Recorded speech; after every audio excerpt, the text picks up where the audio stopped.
Yung aso naman, maliban sa may pangil, ipinag-utos ng propeta na anuman ang nginik, anuman ang madilaan ng aso, nahuhugasan mo ng 7 beses ulahon na biturab.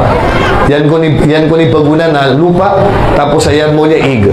So mga tuwa na salawatan, nananabida. Salawatan ka. Walang salawat yan. Hugasan mo lang ng 7 beses, yung kunaw na lupa, yung mauli na ig. Pero ang tanong dito, paano kung nadekatan, nasagi ng aso ang suot ko, anong hatol? May ba, ang aso, dito ko nakadeket sa pantalon ko, ngito, kapag ibig sambayan sa pantalon, kapag kasi ang marumi sa aso, ang kanyang laway. Hindi marumi ang balahibo niya. Hindi marumi.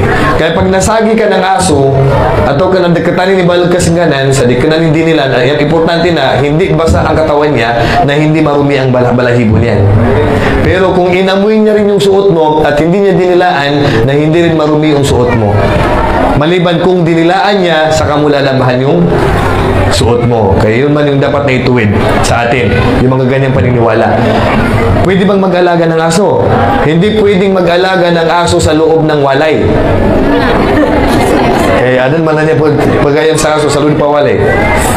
Pwedeng mag-alaga ng aso sa kondisyon na bagit ng propeta sallallahu alaihi wasallam, maliban sa illa kalbu saydin, aw mashiyatin, aw zira. Pwedeng mag-alaga ng aso pag gagamitin mo sa pagbabantay ng mga alaga mong hayop. O kaya ay pagbabantay sa sa alaga mong pananim, o kaya gagamitin mo sa panguhuli. Mas na paggamitin ka sa kabaligkam sa mga binatang sa damakayo. Kapakay, pagayaman ka ito, babalis ka rin, papadsig ka mo ka. Paano kung nakahuli ang aso na alaga mo ng gazal? Ngipin, gazal sa magitan, usa. Saladen. Nakahuli ng saladen. Nabit-bit niya.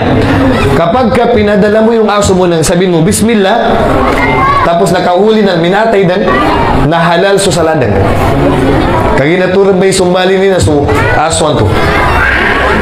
Doon ikinasig kami sa saladang manan, aminatay din na nahalali namba. O gida, amay ka, yan yung kinasikom. Dama kapag gatawla ka, kaginaman at na nakasikom na haram sa'yo yan. At least alam natin yung mga batas na.